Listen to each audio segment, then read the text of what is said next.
ఓం శుక్లాంబరధరం విష్ణుం శశివర్ణం చతుర్భుజం ప్రసన్నవదనం ధ్యాయేత్ సర్వ విఘ్నోపశాంతయే అని భగవంతుడికి నమస్కారం చేసుకుని మనము మన భగవద్గీతలో జ్ఞాన కర్మ సన్యాస యోగం అన్న 4వ అధ్యాయంలో కొంతవరకు చదువుకున్నాం. పోయిన వారము 31వ శ్లోకం వరకు చూసుకున్నాము.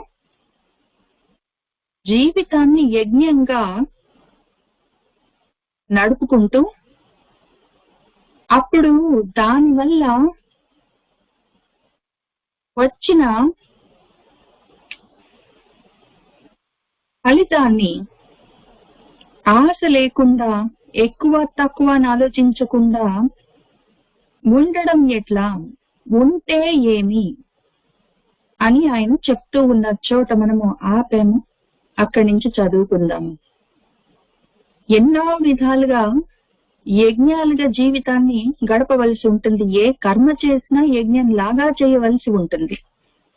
ఏ కర్మ చేసినా యజ్ఞం లాగా చెయ్యాలి అంటే రెండు విషయాలు. ఒకటి,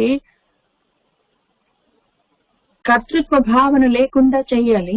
రెండోది, ప్రతిఫలాపేక్ష లేకుండా చెయ్యాలి. ఈ రెండు చేస్తే క్షపిత కల్మశలం అవుతాము. ఎందుకంటే కర్మలనప్పుడు కర్మల్లా కాదు, నా కర్మ అనుకుంటూ తిట్టుకుంటూ కాదు, యజ్ఞంగా భగవదర్పణంగా చేస్తాము.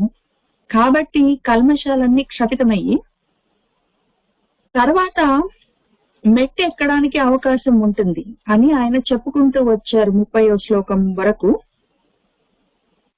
ఈ విషయం గుర్తుపెట్టుకోవాలి.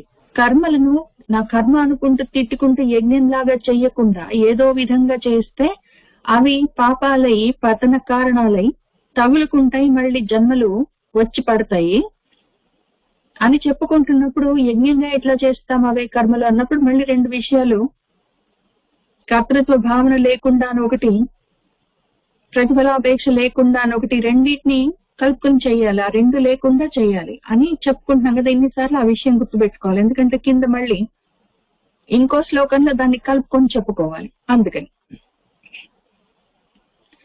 31వ శ్లోకం చూద్దాము. యజ్ఞ శిష్టామృత భుజ యాంతి బ్రహ్మ సనాతనం నా అయం లోకః అస్తి అయజ్ఞస్య కుతహన్యః కురు సత్తమ అని కృష్ణ పరమాత్ముడు అర్జునుడిని అడుగుతున్నాడు. నన్ను ఆయన కురుసత్తములు అంటే కర్మ కురు అనుకుంటూ కర్మలు చేసుకుంటూ పోయేవాళ్ళు. అందులో సత్తములు ఉత్తములు. ఇంకా కర్మలు చేస్తూ ఉండే వాళ్ళల్లో ఉత్తములు ఉంటారు. ఇంకా శ్రేష్ఠులు ఇటు ఉండొచ్చు అటు ఉండొచ్చు. ఇది కర్మలు చేస్తూ ఉండే వాళ్ళలో శ్రేష్ఠులు అంటే ఇంకా ఎక్కువగా కర్మలు చేసేవాళ్ళు, లేదా కర్మలు చేసే వాళ్ళల్లో ఉత్తములు అంటే ఆ కర్మల్ని యజ్ఞాలుగా చేసేవాళ్ళు. వాళ్ళకి వీళ్ళకి కలిపి ఆయన ఏం చెప్తున్నారంటే భగవంతుడు, ఆ విధంగా యజ్ఞంగా కర్మల్ని చేస్తే ఏదో కొంత లాభం తప్పకుండా వస్తుంది. ఎంతో కొంత చేసిన కర్మకి ఫలితం ఉంటుంది, కోరినా కోరకపోయినా కూడా. ఆ విధంగా కలిగిన ఫలితాన్ని, బ్రహ్మార్పణంగా చేసిన కర్మకి, యజ్ఞంగా చేసుకున్న పనికి కలిగిన ఫలితాన్ని యజ్ఞశిష్ట అమృతం అనుకుని భుజిస్తే దాన్నే ఎంత దక్కితే అదే మహాప్రసాదం అనుకుని అంతలోనే తృప్తిగా ఉంటే, ఆ రకంగా వచ్చిన ఫలితాన్ని యజ్ఞశిష్టామృతం అనుకుని భుజిస్తే, అనుభవిస్తే, అప్పుడు అటువంటి వాడు ఆ భుజ సనాతనం బ్రహ్మను, సనాతనమైన పరబ్రహ్మాన్ని యాంతి, అటువంటి వాళ్ళందరూ పొందుతారు అని చెప్పి ఆయన ఏమంటున్నారంటే, అయజ్ఞస్య, యజ్ఞం లేదు వాడికి, ఓన్లీ కర్మలు చేస్తాడు. కర్మలు చేయకుండా మానుకోవడానికి వీల్లేదు, ప్రకృతి కూర్చొనివ్వదు. కర్మలైతే చేస్తుంటాడు దాన్ని, కానీ వాడు యజ్ఞంగా చేసుకోలేడు, వాడికి చేత కాదు లేదా చేయబుద్ధి కాదు. అటువంటి అయజ్ఞుడికి అయం లోకః, ఈ లోకము నాస్తి, ఇంకా వాడికి ఉండదు. ఈ లోకము లేదు వాడికి. ఎందుకంటే లోకం ఉన్నా కూడా లోకంలో అన్ని దుఃఖాలే ఉన్నట్టు కనిపిస్తుంది. ఎందుకంటే వాడికి ఎక్స్పెక్టేషన్స్ ఉంటాయి, వాటి వల్ల డిసప్పాయింట్మెంట్స్ ఉంటాయి. వాడు ఎక్కువ తక్కువ వాడనుకున్నంత యాజ్ ఇట్ ఈస్ ఈక్వల్ గా అయితే రాదు. ఎంతో కొంత వస్తే వాడికి నచ్చదు, వాడు తిట్టుకుంటూ ఉంటాడు, బాధపడుతూ దుఃఖిస్తూ అశాంతితో ఉంటాడు.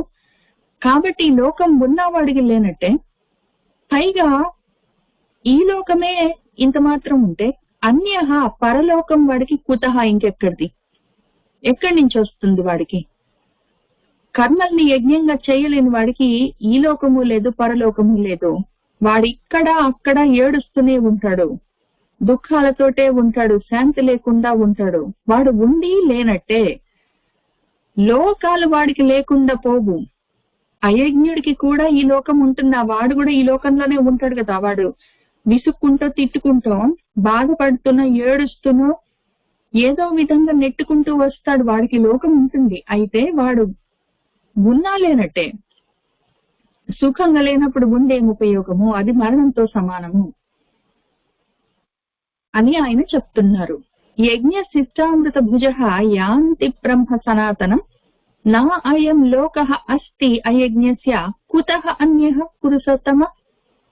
ఏవం బహువిధాః యజ్ఞాః వితతాః బ్రహ్మణః ముఖే కర్మజాన్ విద్ధితాన్ సర్వాన్ ఏవం జ్ఞాత్వా విమోక్షసే.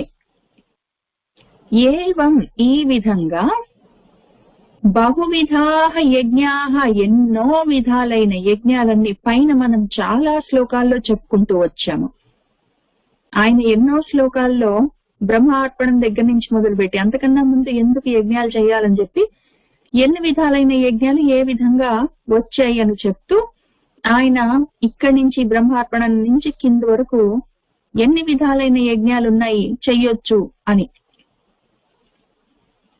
చెప్తూ ఉన్నారు. ఆయన యజుర్వేదంలో ఉన్న యజ్ఞాలు, వేదాల్లో ఉన్న యజ్ఞాలన్నీ ఏదో అశ్వమేధ యాగము, పుత్రకామేష్టి, లేకపోతే ఇంకేంటో వేదాల్లో ఉన్న రకరకాల యజ్ఞాల పేర్లన్నీ ఆయన చెప్పలేదు. ఆయన చెప్తున్నది ఏంటి అంటే, ఏ పని చేసినా ఏ కర్మ చేసినా దాన్ని యజ్ఞంగా చేయడం ఎట్లా అని చెప్పుకుంటూ వచ్చారు. ఇప్పుడేమంటున్నారంటే, కాబట్టి అందుకని నేనేం చెప్తున్నాను,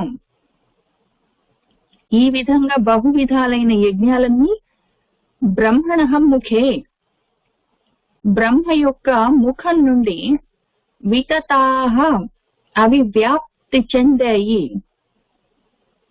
అవన్నీ తాన్ సర్వాన్ మొత్తము ఎన్ని రకాల యజ్ఞాలు ఉన్నాయో అవన్నీ కర్మజాన్ కర్మ నిండే వచ్చాయనే విద్ధి తెలుసుకో అని చెప్తున్నారు. యజ్ఞాలు వేరు, కర్మలు వేరు కావు. యజ్ఞాలంటే చండీ హోమాలు, లేకపోతే అశ్వమేధ యాగాలు,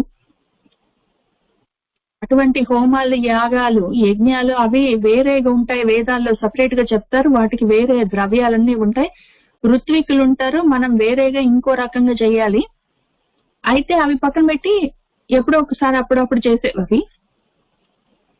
మిగిలిన జీవితంలో మాత్రం రోజు చేసే కర్మలు చాలా ఉంటాయని రెండు రకాలు లేవు. కర్మల్లో నుంచే యజ్ఞాలు వస్తాయి. ఏ పని చేసినా ప్రతిఫలాపేక్ష లేకుండా, కర్తృత్వ భావన లేకుండా, ఇంకింతే. ఈ రెండితోటి ఏ కర్మ చేసినా అది యజ్ఞం అవుతుంది. కాబట్టి యజ్ఞాలన్నీ కర్మల్లో నుంచే వచ్చాయి అని విద్ధి తెలుసుకో అని చెప్తున్నారు. ఈ విషయాన్ని ఆయన పైన కూడా చెప్పారు. ఆయన ఏదైనా ఒక టాపిక్ స్టార్ట్ చేశారంటే స్టార్టింగ్ లో చెప్తారు, మళ్ళీ చివరిన చెప్తారు. అది ఎక్కడి నుంచి ఎక్కడికి స్టార్ట్ అవుతూ ఎండ్ అవుతుందనో చూసుకుంటూ ఉండాలి. లేకపోతే ఆయన చెప్తుంది మొత్తం అర్థం కాదు. ఇంతకు ముందు మనకు గుర్తుండే ఉంటుంది, కర్మలను మన బ్రహ్మ గారు ఆయన 3వ అధ్యాయంలో బ్రహ్మగారు ప్రజలను సృష్టిస్తూ వాళ్ళతో పాటే యజ్ఞాలను కూడా సృష్టించి, కాబట్టి మీరు ఈ యజ్ఞాలతోటి మొత్తం దేవతలందరినీ పూజించండి, దేవతలు సంతోషించి మీకు మీరు అడిగిన కోరికలని తీరుస్తారు, మీరు అప్పుడు దేవతలకి కృతజ్ఞత తెలుపుతూ ఉండండి. ఆ విధంగా ఒకళ్ళనొకళ్ళు సంభావించుకుంటూ ఉంటే అప్పుడు ఆ మొత్తము ఈకో బ్యాలెన్స్ సమంగా నడుస్తూ ఉంటుంది. లేకపోతే అసమస్థితి, విషమ స్థితులన్నీ ఎదురవుతాయని చెప్పుకుంటూ వచ్చారు. అక్కడ మొదలు పెట్టిన విషయాన్ని ఇక్కడ ఆయన ముగిస్తూ, కాబట్టి నేను అప్పుడు చెప్పాను కర్మల్లో నుంచే మొత్తం యజ్ఞాలు వచ్చాయని, అవన్నీ బ్రహ్మగారి ముఖం నుంచే వచ్చాయని. ఏవం ఈ విధంగా జ్ఞాత్వా తెలుసుకుంటే విమోక్షసే, ముక్తిని పొందుతావు అని చెప్పారు. ఈ విధంగా తెలుసుకుంటే మోక్షం ఎందుకు కలుగుతుంది అంటే, చేసే కర్మలన్నిటినీ బ్రహ్మార్పణం అనుకుంటూ యజ్ఞంలాగా చేస్తే అవి మనల్ని తగులుకోవు, కాబట్టి మనం వాటిలో నుంచి విడిపోతాము, దాని పేరు మోక్షము అని చెప్తున్నారు. ఏవం బహువిధాః యజ్ఞాః వితతాః బ్రహ్మణః ముఖే కర్మజాన్ విద్ధి తాన్ సర్వాన్ ఏవం జ్ఞాత్వా విమోక్షసే.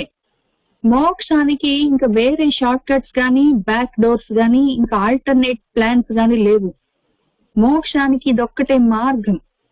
కామాలని, క్రోధాలని వదిలిపెట్టుకోవాలి.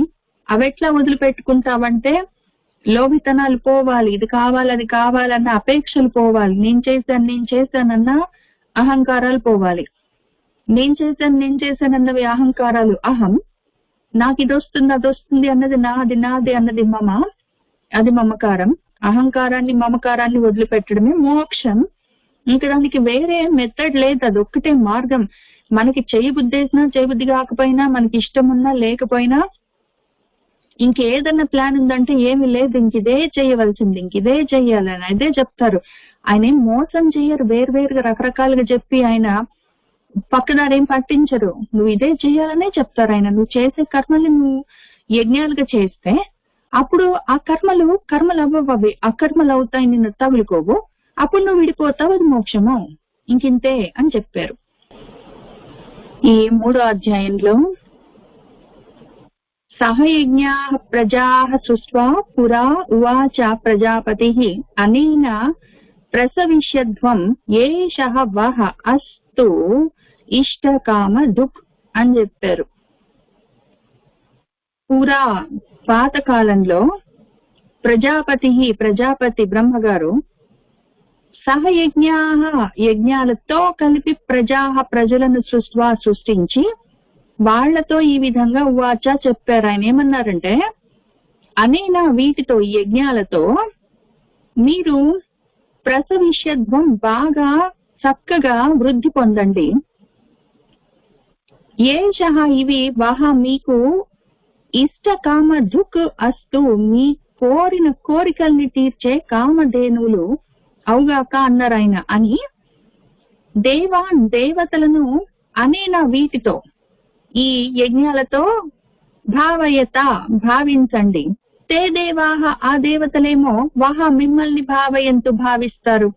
ఒకళ్ళనొకళ్ళు అట్లా ఆ విధంగా గౌరవించుకుని సంభావించుకుని ఒకళ్ళ గురించి ఒకళ్ళు ఆలోచించుకుంటూ పరస్పరం భావయంతః చేస్తే మీరు దేవతలు, మీరు ఆ విధంగా చేసిన మీరందరూ పరం శ్రేయ గొప్ప శ్రేయస్సును అవాప్స్యధ పొందుతారు అని ఆయన చెప్తూ, అప్పుడు ఇష్టాన్ భోగాన్ హి వాహ దేవాహ దాస్యంతే, మీరు ఒకవేళ ఆ విధంగా చేస్తే మీకు ఇష్టమైన భోగాలను దేవతలు మీకు ప్రదానం చేస్తారు. దాస్యంతే, ఆ విధంగా యజ్ఞాల చేత సంభావితం కాబడ్డ వాళ్ళు తైహి వాళ్ళు ఇచ్చిన వాటిని మళ్ళీ వాళ్ళకి మీరు నైవేద్యంగా పెట్టి మళ్ళీ దాన్ని ప్రసాదంగా పుచ్చుకుంటే అప్పుడు వాళ్ళు సంతోషిస్తారు, వాళ్ళు కామధేనువులై మీకు కోరికలు తీరుస్తారు. అట్లా ఒకరితో ఒకరు సరిగ్గా ఉండి ప్రశాంతంగా పరమశ్రేయస్సును పొందండి అని ఆయన మనకు 3వ అధ్యాయంలో 10వ శ్లోకంలో చెప్పడం మొదలు పెట్టిన విషయాన్ని, ఆ టాపిక్ ని ఈ 4వ అధ్యాయంలో ఇక్కడ ఏవం, అందుకనే చెప్తున్నాను, బహువిధాలైన యజ్ఞాలన్నీ బ్రహ్మగారి దగ్గర నుంచే వ్యాప్తి చెయ్యబడ్డాయి, అవన్నీ కర్మల్లో నుంచే వచ్చాయి అని అన్నారు. మనం ఈ 3వ అధ్యాయంలో ఇవన్నీ చూసుకున్నాం. ఇప్పుడు మళ్ళీ అందుకని లోపలికి వెళ్ళి చూడట్లేదు, కానీ ఇక్కడ అదే ఉంటాయి. ఇప్పుడు అన్నంలో నుంచి పర్జన్యుడి నుంచి అన్నం వల్ల భూతాలు, పర్జన్యుడి యజ్ఞాల్లో నుంచి, యజ్ఞాలు కర్మల్లో నుంచి, కర్మలు బ్రహ్మ నుంచి అని అందుకనే చెప్పారు. బ్రహ్మ నుంచి బ్రహ్మోద్భవం కర్మ సంభవం యజ్ఞము అని చెప్పారు. కాబట్టి మళ్ళీ బ్రహ్మ నుంచి కర్మలు, కర్మల నుంచి యజ్ఞాలు అన్న విషయాన్ని ఇక్కడ బ్రహ్మణో ముఖే ఈ మొత్తం ఎందుకు వచ్చాయి అంటే, తాను సర్వాన్ మొత్తం కర్మలన్నీ యజ్ఞాల్లో నుంచి, అవన్నీ బ్రహ్మగారి ముఖంలో నుంచి అన్న విషయాన్ని అవన్నీ చెప్పి ఇక్కడ 32 దగ్గర ఆయన ఆ 3rd చాప్టర్ లో స్టార్ట్ చేసిన టాపిక్ ని, ఆ మొత్తం సెక్షన్ ని కంప్లీట్ చేస్తున్నారు. కాబట్టి యజ్ఞాలుగా చెయ్యండి అని చెప్తున్నారు. చెప్పి ఇప్పుడు ఆయన ఏం చెప్తున్నారంటే, శ్రేయాన్ ద్రవ్యమయాత్ యజ్ఞాత్ జ్ఞానయజ్ఞః పరంతప సర్వం కర్మ అఖిలం పార్థ జ్ఞానే పరిసమాప్యతే అని ఆయన పరంతప, పరులను తపింప చేయగలిగిన వాడా అని పిలుస్తున్నారు. పరులు అంటే శత్రువులు. మనకున్నది 6 శత్రువులు ఉంటారు. 6 కన్నా ఎక్కువే ఉంటారు, కానీ 6 కుప్పలు చేసుకున్నాము. కామ, క్రోధ, లోభ, మోహ, మద, మాత్సర్యాలని అవన్నీ మన శత్రువులు. ముఖ్యంగా ఏషః కామః ఏషః క్రోధః మనకు పరమ శత్రువులు. వాళ్ళ నుంచి దూరంగా ఉండాలని మళ్ళీ మనకి 3వ అధ్యాయంలోనే చెప్పారు ఆయన. చివరికి వస్తూ చాలా తాపత్రయపడి చెప్పారు ఆయన. ఇదిగో ఏషః కామః, ఇదే కామము, ఇదే క్రోధము, ఇవే రజోగుణం నుంచి పుట్టినవి, ఇవే మహాపాపిష్టివి, మహా అసనాలివి. ఎంత ఆకలో వాటికి. ఏనం వీటిని వైరినం, శత్రువని, మనకు ఉన్న శత్రువులు అవేనని విద్ధి తెలుసుకో అని ఆయన చెప్తూ, కామరూపేణ, కామం కోరికలనే రూపంతో ఉంటాయి. ఇవి దుష్పూరంగా ఉంటాయి. జ్ఞానినః, జ్ఞానులకు నిత్య వైరి, అవి నిత్య శత్రువులవి. జ్ఞానాన్ని వాడి జ్ఞానాన్ని అవి మొత్తం కప్పేస్తాయి అని చెప్తూ ఆయన ఈ 37వ శ్లోకం నుంచి అదే పనిగా చెప్తారు. అవి శత్రువులు, అవి శత్రువులు, అవి శత్రువులు అని. కాబట్టి అవి పాప్మానం, పాపిష్టివి, వాటిని ఏనం వీటిని ప్రజహి, చంపే వాటిని ఏదో విధంగా లెక్కని జ్ఞానాన్ని విజ్ఞానాన్ని నశింప చేస్తాయి అని చెప్తూ ఆయన కామరూపం రావి, కామరూపం కోరికలన్న రూపంలో ఉంటాయి నీ శత్రువులన్నీ. ఇంకా ఏదో ఒక ప్రయత్నం చేసుకుని ఆయన, నువ్వు ఎంతైనా ప్రయత్నం చేసుకో, ఏదో ఒక విధంగా ముందు నువ్వు ఫస్ట్ చేయవలసిన పని వాటిని కంట్రోల్ చేయవలసి ఉంటుంది. కామ రూపంలో, కోరికలన్న రూపంలో ఉంటాయి నీ శత్రువులు. వాటిని, ఆ శత్రువుని కామం అన్న రూపంలో ఉన్న కోరిక అన్న శత్రువుని జహి, చంపే అని చెప్తారు. మళ్ళీ అదే ఇక్కడ చెప్తున్నారు ఆయన. కాబట్టి నువ్వు పరులను తప్పింపచేసేవాడా, నీకు 6 శత్రువులు ఉన్నారు. కామ క్రోధాలని ఒక 6 లెక్క పెట్టుకునే 6 కూడా లేవు, 2 కామము క్రోధము.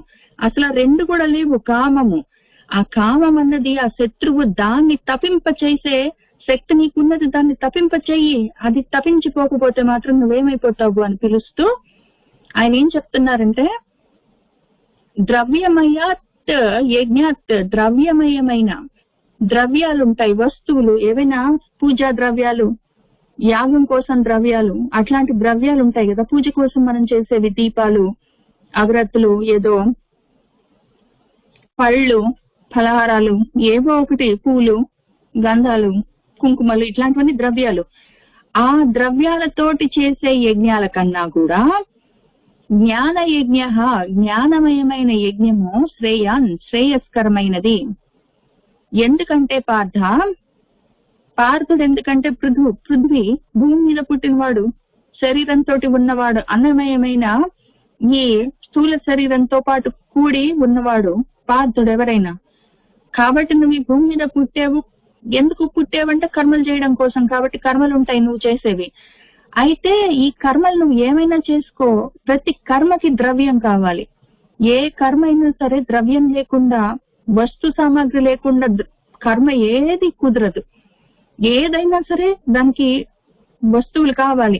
నేను భగవద్గీత చదువుకోవడం అన్న జ్ఞానమయ యజ్ఞాన్ని చేసుకుంటున్నాను, నాది జ్ఞాన యజ్ఞం అని చెప్పొచ్చు, నాది జ్ఞాన యజ్ఞం అని చెప్పొచ్చు. కానది కాదు. బికాస్ జ్ఞాన యజ్ఞానికి అసలు ఏమి ద్రవ్యాలు అవసరం ఉండవు. నేను జ్ఞాన యజ్ఞం, భగవద్గీత చదువుకోవడం అన్న జ్ఞాన యజ్ఞం చేస్తున్నానంటే మళ్ళీ నాకు ఒక భగవద్గీత పుస్తకం కావాలి, పీడిఎఫ్ డాక్యుమెంట్ కావాలి, కంప్యూటర్ కావాలి, ఇంటర్నెట్ కనెక్షన్ కావాలి, నేను కావాలి, ఏదో మంచినీళ్ళు కావాలి, ఇంకేమైనా కావాలి. అవన్నీ చేయడానికి ఈ ద్రవ్యాలన్నీ అవసరం ఉంటుంది. ఆ ద్రవ్యాలన్నీ పెట్టుకొని చేస్తే అవన్నీ కర్మలు అవుతాయి. అటువంటి సర్వం కర్మలన్నీ అఖిలం, మొత్తంగా అఖిలం లేకుండా ఇంకా మిగిలినది లేకుండా మొత్తం అన్ని జ్ఞానంలోనే పరిసమాప్తి అవ్వాలి, అవుతుంది. వేరే మార్గం లేదు. నువ్వు ఒకవేళ ఉద్యోగం చేయడము కర్మ, నేను చేయవలసిన నా కర్తవ్యము, నేను చేసే పని నేను చేస్తాను. భగవద్గీత చదువుకోవడం మాత్రం జ్ఞాన యజ్ఞం, అది సపరేట్ మ్యాటర్ అని అనుకుంటాము. అయితే ఇవి కూడా అవి లేవు. అసలు యాక్చువల్ గా జ్ఞానం కావాలి అని దానికోసం చేసే పనులు కూడా మళ్ళీ పనులే, అవి కూడా కర్మలే. ఆ జ్ఞానం కావాలని చేసే కర్మలకు కూడా జ్ఞానం కావాలి అన్న ఆశ ఉంటుంది, దానికోసం తాపత్రయపడతాము, మళ్ళీ అది కూడా ప్రతిఫలాపేక్షతోటి చేసేదే అయి ఉంటుంది. అసలేమీ లేకపోయింది అనుకని అక్కడి నుంచి మొదలు పెట్టొచ్చు. అయితే ఆయన ఏం చెప్తున్నారంటే, మనం ఇంతకు ముందు కొన్నిసార్లు చదువుకున్నప్పుడు భగవద్గీత ఇందులో 33వ శ్లోకం దగ్గర ఏం చదువుకున్నామంటే, ద్రవ్యాలతోటి చేసే పూజాధికాలు, ఏదో పూజలు హోమాలు అట్లాంటివన్నీ ద్రవ్యాలతో చేస్తాము. పూజా ద్రవ్యాలన్నిటితోటి, హోమ ద్రవ్యాలన్నిటితోటి చేసే ఉంటాయి. వాటికన్నా కూడా జ్ఞాన యజ్ఞం కూర్చొని చదువుకోవడము మంచిది అని చెప్పుకుంటూ వచ్చాము. ఇప్పుడు ఈసారి దాన్ని ఇంకా కొంచెం పై లెవెల్కి వెళ్దాం, బికాస్ అంతవరకు వచ్చేసాం కదా. ఇనీషియల్ గా చదువుకుంటున్నప్పుడు 2-3 సార్లు చదువుకుంటున్నప్పుడు 2-3 రకాలుగా చదువుకున్నాం. ఇప్పుడు ఒక్కొక్క మెట్టు ఎక్కుతూ వస్తూ ఉన్నాము. ఇప్పుడు తర్వాత మెట్టు ఎక్కుదాం, పై మెట్టు. ఇప్పుడేమి కాబట్టి మనకి ఒకవేళ జ్ఞానమయ యజ్ఞమే కావాలి అంటే, కర్మల్లేని జ్ఞానమయ యజ్ఞమే కావాలి అంటే ఏం చేస్తాము? ఇనీషియల్ గా ద్రవ్యాలు పెట్టుకునే చేస్తాం. ఆ జ్ఞాన యజ్ఞాన్ని ఇనీషియల్ గా ద్రవ్యాలతోటే చేస్తాము. కంప్యూటర్స్ తోటి, ఇంటర్నెట్ కనెక్షన్స్ తోటి, కరెంట్ తోటి, వాటితోటి, కుర్చీతోటి, టేబుల్ తోటి, నోట్బుక్, పెన్సిల్, వాటన్నిటితో పెట్టుకొని ద్రవ్యమయమైన జ్ఞాన యజ్ఞాన్ని చేసుకుంటాం. ఇనీషియల్లీ అవన్నీ కర్మల్లాగా చేసుకుంటాం, కోరికతోటి చేస్తాం జ్ఞానం కావాలి అని. అయితే ఏమైతుందంటే, కొన్నాళ్ళకి ఇదే భగవద్గీత చదివి మొత్తం జీర్ణమైపోయింది అనుకోండి మనలో.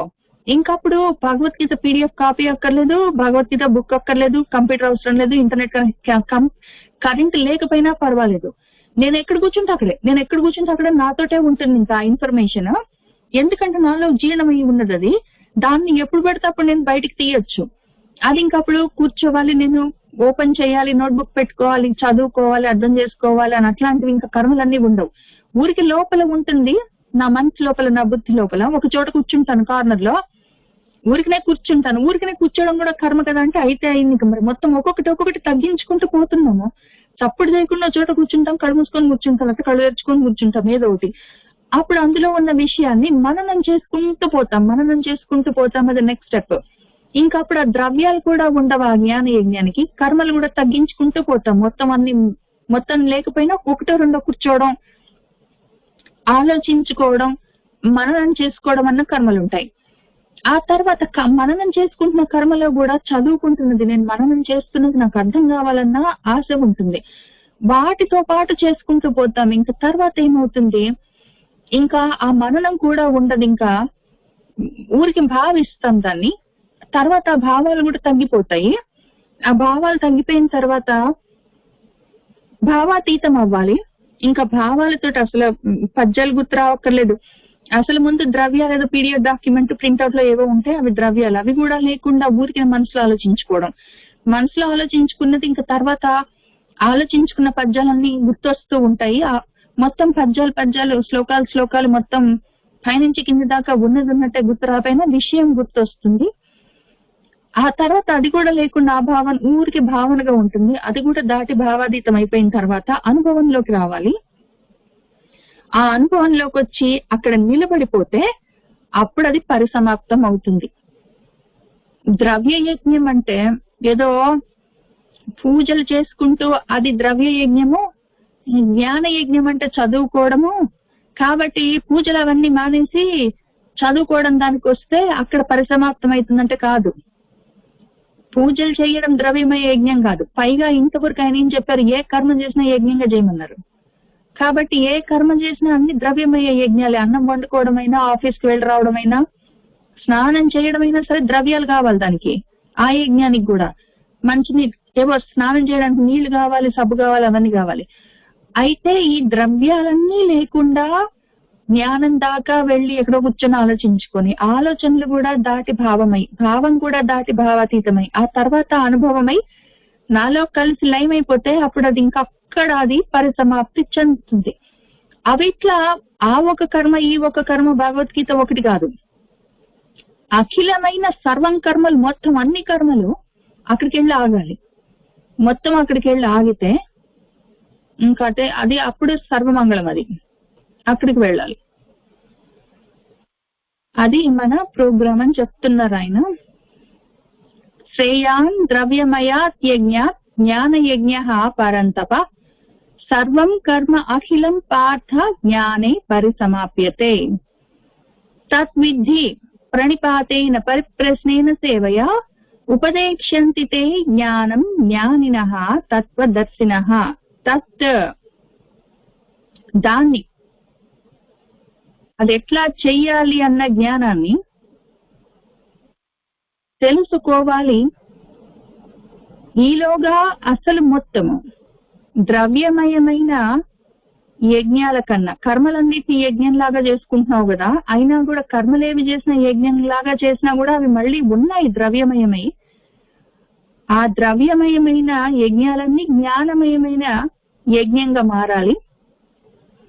ఆ జ్ఞానమయమైన యజ్ఞంగా వాటిని ట్రాన్స్ఫార్మ్ చేసుకున్న తర్వాత ఆ మొత్తం కర్మలన్నీ తీసుకొచ్చి అందులో జ్ఞానంలో మొత్తం పరిసమాప్తి చేసుకోవాలి అన్న విషయాన్ని నువ్వు తెలుసుకో.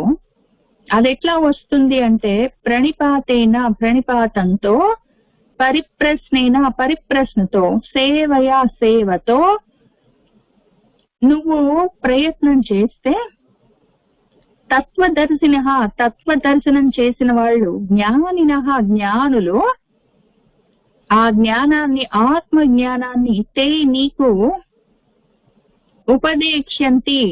ఉపదేశం చేస్తారు అని విద్ధి తెలుసుకో. జ్ఞానాన్ని,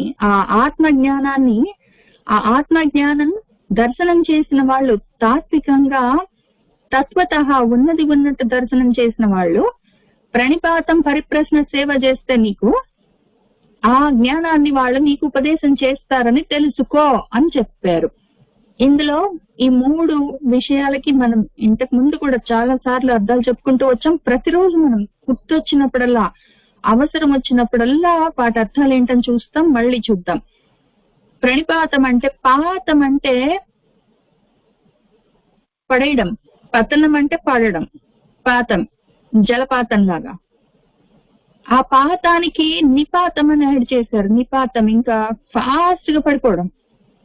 ఆ ఉన్న నీ అన్న ఉపసర్గకి ప్రాణి ఇంకొకటి యాడ్ చేశారు. 2 ఉపసర్గలు యాడ్ చేసి 2 ఉపసర్గలతోటి అంత గట్టిగా చెప్తున్నారు ఆయన. నిపాతాన్ని పడిపోవాలి ఏం పడాలి అంటే ఇంతకు ముందున్న ఏవో ఆలోచనలు ఉంటాయి, ఎక్కడో విన్న విషయాలు ఉంటాయి, ఎవరో చెప్పినవి ఉంటాయి, ఏవో చాలా శ్రవణాలు చేస్తాం. మనము ఎన్నో విషయాలు శ్రవణం చేస్తాము, ఎక్కడెక్కడో విషయాలు చదువుతాము, చిన్నప్పటి నుంచి తెలుసుకుంటూ వస్తాము. అయితే అవన్నీ చాలా భాగము ప్రపంచానికి సంబంధించినవి, ప్రాపంచికమైన విషయాలు ఉంటాయి, ఐహికమైన విషయాలు ఉంటాయి. అవి ఆత్మ జ్ఞానానికి పనికొచ్చే ఉండవు, జనరల్ జ్ఞానం ఉంటాయి. వాటన్నిటిని తీసుకొని వచ్చింది భగవద్గీత చదివితే నీకు మార్టేజ్ లోన్ వస్తుంది, సుందరకాండ చదివితే పిల్లలు పుడతారు, ఏదో ఫలాని రామాయణం చదివితే నీకు మంచి జరుగుతుంది అని అట్లాంటివన్నీ చెప్తారు. అవన్నీ పెట్టుకొని కూర్చుంటే నువ్వు ఆత్మజ్ఞానం కలగడం కష్టం. ఆత్మజ్ఞానానికి కోరికలు అవన్నీ ఉండద్దు, మనసు కదలకూడదు, మనసు సిద్ధమై ఉండాలి, చిత్తము సిద్ధమై ఉండాలి. చిత్తశుద్ధి లేకపోతే ఆత్మజ్ఞానం కలగదు. కాబట్టి ఇట్లాంటివి అక్కడిక్కడ విన్నవి ఏవేవో ఉంటాయి. ఒకవేళ నీ మనసులో నీకు కొన్ని ఐడియాలు ఉంటాయి. ఒకవేళ నువ్వు పుట్టడం రజోతమో, ప్రతి వాళ్ళు రజోతమో గుణాలతో పుడతారు. పుట్టడం తమో గుణంతో, తర్వాత కర్మలను రజోగుణంతో చేస్తుంటారు. అవన్నీ చేస్తున్నప్పుడు వాళ్ళకి గురుగారి వాళ్ళకి ఇంకొక రకంగా వినపడొచ్చు. వాళ్ళలో ఉన్న గుణాన్ని బట్టి ఒక్కొక్కసారి వ్యతిరేకంగా గాని, అయథావత్గా గాని వినిపిస్తుంటుంది, అర్థమవుతుంటుంది, వేరే రకంగా తెలుస్తుంటుంది. అప్పుడు ఏం చెయ్యాలంటే, గురువు గారిని నమ్మిన గురువు గారు నాకు నిజంగా ఈ విషయాన్ని అది నాకు అర్థమయ్యేటట్టు చెప్తాడు, కరెక్ట్ గా చెప్తాడు, ఆయన నేను నమ్ముతానని నమ్మకం కలిగిన తర్వాత గురువు గారికి యాక్చువల్ గా టెస్ట్లన్నీ పెట్టుకొని, నిజంగా గురువు గారికి ఈ విషయాలన్నీ తెలుసా, ఆయన కొన్ని విషయాలు యాక్చువల్ గా చూసుకోవాలి. గురువు దగ్గర గురువుని వరించే కన్నా ముందు మనము గురువు గారి గురించి కొన్ని విషయాలు తెలుసుకోవాలి. ఆయన నేను ఏదైనా ప్రశ్న అడిగితే జవాబు చెప్తాడా, నాకు ప్రశ్న అడగాలి అని ఉన్నప్పుడు నాకు అవకాశం ఇస్తాడా, దొరుకుతాడా, నేను ప్రశ్న అడిగితే వినడు, దొరకడు, విసుక్కుంటాడు, సరిగ్గా చెప్పడు, తప్పుగా చెప్తాడు, నేనేదైనా మళ్ళీ తిరిగి ప్రశ్నిస్తే కోపం తెచ్చుకుంటాడు. ఇట్లాంటివన్నీ ఉంటే అటువంటి గురువు గారు మనకి పనికిరారు. అటువంటి వాళ్ళు అసలు యాక్చువల్ గా వాళ్ళు తత్వదర్శనం చేసిన వాళ్ళు కానే కాదు. అసలు ఫస్ట్ ఆఫ్ ఆల్ జ్ఞానులు కాదు. జ్ఞానులు కానీ తత్వదర్శనం చేసిన వాళ్ళు కానీ అసలు కనీసం ఆ మార్గంలో ఉన్న వాళ్ళు ఏదైనా ప్రశ్న అడిగితే వాళ్ళు ఎంతో తాపత్రయపడి జవాబు చెప్పడానికి ప్రయత్నం చేస్తారు. మన కృష్ణుల వారే, మన జగద్గురువే అందుకు సాక్ష్యం. ఒక్క ప్రశ్న అడిగితే ఆయన ఎంత దూరమో చెప్తారు, ఓపిక చేసుకొని చెప్తారు, అర్థమయ్యేంత వరకు చెప్తారు, మళ్ళీ మళ్ళీ చెప్తారు. ఆ రకంగా చెప్పలేని వాళ్ళు మనకు గురువుగా పనికిరారు. రెండోది ఏంటంటే ఆ గురువు కూడా సాధన చేసుకుంటూ ఉండాలి. ఆయన సాధన చేయడు, ఏదో పుస్తకంలో ఉన్న విషయం చదివి చెప్తాడంటే మనకు పనికిరాడు. ఆయన కూడా చేసుకుంటూ ఉండాలి. ఆయన కూడా ముందుకు వెళ్తూ ఉంటే ఆయన్ని మనం ఫాలో అయ్యి ఆయన వెనకాల వెళ్ళొచ్చు. అది రెండోది చెక్ చేసుకోవాలి. మూడోది, ఎప్పుడు అక్కడే ఉంటాడు గురుగారు, లేదా కొంచెం కొంచెం ముందుకెళ్తాడు. ఒకవేళ శిష్యుడు గబగబా ముందుకు వెళ్తే కోపం తెచ్చుకుంటాడు. అట్లాంటి గురువు గారు మనకి పనికిరాడు. శిష్యులు ఒకవేళ ముందుకు వెళ్ళిపోతే ఈయన వాళ్ళని ఫాలో అవ్వచ్చు, లేదా సంతోషించవచ్చు, లేదా ఈయన కూడా గబగబా ముందుకు వెళ్ళడానికి ప్రయత్నం చేయొచ్చు. కానీ వాళ్ళని ఆపడానికి చూద్దాము, నాకన్నా ముందుకు వెళ్తావా అనుకోవడము, కోపం తెచ్చుకోవడం, ఇవన్నీ పనికిరావు. ఇట్లాంటివన్నీ టెస్టులు పెట్టుకొని గురుగారిని పెట్టుకున్న తర్వాత, నమ్మి గురుగారిని ఐడెంటిఫై చేసుకొని వరించిన తర్వాత, గురువరణం జరిగిన తర్వాత, ఇంకప్పుడు ఆ గురువు గారు ఏదైనా చెప్తే మళ్ళీ ఎదురు మాట్లాడడం, మళ్ళీ క్వశ్చన్స్ చేయడం, నీకేం తెలియదు అనడం, అవన్నీ చేయడానికి వీల్లేదు. అప్పుడు గురువు గారు చెప్పింది ఒకవేళ మనకున్న వేరే అభిప్రాయాలు ఏమైనా ఉంటే, మనసులో ఇంతకు ముందు విన్నవి, ఎక్కడో తెలుసుకున్నవి, ఏదో అనుకున్నవి, వాటన్నిటిని ప్రణిపాతం వదిలిపెట్టడానికి రెడీగా ఉండాలి. అది ఫస్ట్ స్టెప్. ముందు గురువు గారిని చాలా జాగ్రత్తగా, ఎంతో జాగ్రత్తగా గురువు గారిని ఎంపిక చేసుకోవాల్సి ఉంటుంది. ఎందుకంటే ఎక్కువ టైం లేదు. ఏదో ఒక గురువు దగ్గరికి పోతే ఆయన ప్రశ్న అడిగితే చెప్పడు, ఏదో చెప్తాడు, ఒక్కోసారి ఒక్కో రకం చెప్తాడు, కోపం తెచ్చుకుంటాడు, విసుక్కుంటాడు. ఇవన్నీ చేస్తే మన టైం వేస్ట్ అవుతుంది. కొంత టైం ఉంది, బంగారం లాంటి టైం కొంచెం ఉంది అందులో సాధన చేసుకోవాలనుకున్నప్పుడు. కాబట్టి కరెక్ట్ టైం టీచర్ని చూసుకోవాలి. ఆ తర్వాత ఆయన ఏదైనా చెప్తే ఆలోచించుకుని అవును అనుకుంటే, అంతకన్నా ముందు దానికి వ్యతిరేకంగానో వేరే విధంగానో ఉన్న ఆలోచన ఏదైనా ఉంటే దాన్ని డ్రాప్ చేయడానికి, ఎట్లా ప్రాణిపాతం చేయడానికి, టపిమంతను వదిలిపెట్టడానికి రెడీగా ఉండాలి. ఇంకా ఎన్నాళ్ళు చెప్పినా అదే అక్కడే దాన్నే పాత ఐడియాని పట్టుకొని కూర్చుంటే గురుగారికి టైం వేస్ట్, మనకి టైం వేస్ట్. అది ఫస్ట్ స్టెప్. తర్వాత పరిప్రశ్న వేయాలి, పరి విధాలుగా ప్రశ్నించాలి, మనల్ని మనం ప్రశ్నించుకోవాలి, గురుగారిని మళ్ళీ మళ్ళీ అడగాలి. అవునా అండి, విసిగించడం కాదు, పొగరుగా అడగడం కాదు, ఏడిపించడం కాదు, నీకు వచ్చా అని టెస్టింగ్ చేయడం కాదు, ఇక్కడ దాకా వచ్చినాక ఆయన్ని టెస్టింగ్ చేయడం కాదు, ముందే ఆయన్ని టెస్ట్ చేసుకొని వచ్చు అన్నాక ఇంత దూరం వచ్చి ఇక్కడ అడిగే ప్రశ్నలు ఆయన్ని తెలుసా లేదా అని చూడ్డానికి కాదు, ఆయన చెప్తున్న విషయం నాకు సరిగ్గా అర్థమైందా. ఎందుకంటే రజోగుణం ఉంటే అయథావత్తుగా వేరే రకంగా, తమోగుణం ఉంటే వ్యతిరేకంగా అర్థమవుతుంది విషయం. నువ్వు చెప్తున్న విషయం నాకు కరెక్ట్ గానే అర్థమైందా అని ఆయన్ని అడుగుతూ, అవును అని ఆయన, అవును నీకు ఈ విషయం అర్థమైందని ఆయన చెప్పిన తర్వాత కూడా మళ్ళీ అది గట్టిగా ఉంచుకున్న దాకా తాపత్రయపడి పరిప్రశ్నలతో ఆ తర్వాత అంతవరకు చేసి, ఆయన ఏదైనా చెప్తే ప్రశ్న అయితే అడుగుతాము. అసలు ఏదో గురువు గారు, మనం ప్రశ్న అడిగితే గురువు గారు అవైలబుల్ గా ఉండరు, టైం ఇవ్వరు, ఆయనకి టైం ఉండదు, ఆయనకు వేరే పనులు ఉంటాయి, అడిగితే కోపం వస్తుంది. పైగా 2 సార్లు అడిగితే ఇంతకుముందు చెప్పాను కదా అంటాడు, విసుక్కుంటాడు. ఇట్లాంటి వాడు మనకి ఎట్లా వద్దు. కానీ శిష్యుడు కూడా ప్రశ్న అడుగుతాడు గురుగారిని, ఆయన పాపం చెప్పబోతుంటే ఈయనకి టైం లేదు, ఎందుకు నేను ఇంతసేపు చెప్తాను, నేను వినను, 2 నిమిషాల్లో చెప్పు, ఇదిగో నేను ప్రశ్న అయితే ముందు అడుగుతాను, తర్వాత ఎప్పుడైనా నాకు టైం ఉండి ఫోన్ చేసినప్పుడు జవాబు చెప్పు, మళ్ళీ లేకపోతే నేను ఒక ప్రశ్న అడిగితే నువ్వు ఎక్కడి నుంచో ఫస్ట్ నుంచి చెప్తావు, తొందరగా చెప్పు అనడం, ఇట్లాంటివన్నీ చెప్పి గురుగారిని ఏడిపించడం కాదు. ప్రశ్న అడిగినప్పుడు ఆయన జవాబు చెప్తుంటే సేవించాలి, గ్రహించాలి, నెమ్మదిగా వినాలి, అర్థం చేసుకోవడానికి ప్రయత్నం చేయాలి. మళ్ళీ పరిప్రశ్నలు వేస్తూ నువ్వు చెప్పింది నాకు అర్థమవుతుందా లేదా అని ఆలోచించుకుంటూ ఆ విధంగా సేవ చేయాలి, సేవించాలి, గ్రహించాలి విషయాన్ని. ప్రశ్న అడుగుతావు, ఆయన చెప్తుంటే నువ్వు ఉండవు, నువ్వు అక్కడ శరీరం అక్కడ కూర్చుంటే body present, mind absent type లో ఏదో ఆలోచిస్తావు. ఆయన మళ్ళీ మళ్ళీ అడుగుతావు, ఆయన ఎన్నిసార్లు చెప్పినా వినవు, పట్టించుకోవు, సేవించవు, గ్రహించవు విషయాన్ని. ఎందుకు అడగడము? అటువంటి నీలాంటి శిష్యుని పెట్టుకుంటే గురుగారు టైం వేస్ట్. ఆ రకంగా కాకుండా చెప్పే గురువుగారు, చెప్పగలిగిన శక్తి ఉన్న గురువు గారు, చెప్పాలన్న ఉద్దేశం, ఆ ఉత్సాహం ఉన్న గురువు గారికి 3 ఉండాలి. ఆయనకి చెప్పగలిగే శక్తి ఉండాలి, విషయం తెలియాలి. తర్వాత చెప్పేందుకు సమయం ఉండాలి, చెప్పాలన్న ఉద్దేశం ఉండాలి. అవన్నీ ఉన్న గురుగారు దొరికి తెలుసుకోవాలన్న జిజ్ఞాస కలిగి, ఆ జిజ్ఞాసతో ఉన్న శిష్యుడు అంటే అదే శుశ్రూష చేసేవాడు శిష్యుడు, శ్రోతుమిచ్చ, వినాలన్న కుతూహలం, వినాలన్న ఉత్సాహం ఉన్నవాడు, తెలుసుకోవాలన్న జిజ్ఞాస ఉన్న శిష్యుడు పరిపరి విధాలుగా నెమ్మదిగా మృదువుగా ప్రశ్నించి గురుగారి దగ్గర ఆయన్ని విసిగించకుండా జవాబు తీసుకుని దాన్ని సేవించి బుర్రలో బుద్ధిలో నిలబెట్టుకున్నవాడు శిష్యుడు. ఈ ఇద్దరు దొరకడం చాలా గొప్ప విషయం. ఈ ఇద్దరు ఒక్క చోట దొరకడం చాలా గొప్ప విషయము. ఆ రకంగా ఉంటే ఆ విషయాలు తెలిసిన వాడు, తత్వదర్శనం చేసిన జ్ఞాని ఆ జ్ఞానాన్ని, తత్జ్ఞానాన్ని తే నీకు ఉపదేశంతి చెప్తాడని విద్ధి, తెలుసుకో, ఆ విధంగా నువ్వు ప్రయత్నం చెయ్యి అని ఆయన చెప్తున్నారు. తత్ విద్ధి ప్రణిపాతేన పరిప్రశ్నేన సేవయా ఉపదేశంతి తే జ్ఞానం జ్ఞానినః తత్వదర్శినః. యాక్చువల్ గా ఒక మాట గుర్తొస్తుంది నాకు, ఇది చదివినప్పుడల్లా ఒక మాట గుర్తొస్తుంది. సీతమ్మ తల్లి రావణాసురుని ఒక ప్రశ్న అడుగుతుంది. ఒరే, నీ ఊళ్ళో నీకు మంచి చెప్పేవాళ్లే లేరా? వాళ్ళు చెప్పినా నువ్వు వినవా అని అడుగుతుంది. చెప్పేవాడు, మంచి చెప్పేవాడు ఉండాలి, వాడు మంచి చెప్తుంటే వినేవాడు ఉండాలి. ఈ ఇద్దరు లేకపోతే, మంచి చెప్పేవాడు లేడు, చెప్తే వినేవాడు లేడంటే చాలా కష్టం అవుతుంది. అసలు ఈ కాంబినేషన్ దొరకడం కష్టం అవుతుంది అని మళ్ళీ అదే రావణాసుడికి మనవాడు మారీచుడు చెప్తాడు. మారీచుడి దగ్గరికి వెళ్ళి ఏదో మాయవేషం అన్ని వేయమంటే, మాయలని నాటకాలన్నీ వేయమంటే మారీచుడు చెప్తాడు, చెడిపోతావురా, నీకు మంచి చెప్పేవాడు లేడా, ఉన్నా నువ్వు వినవా? అసలు యాక్చువల్గా మంచి చెప్పేవాడు, చెప్తే వినేవాడు ఎక్కడ దొరకరు, అది చాలా కష్టము ఆ కాంబినేషన్ అని చెప్తారు.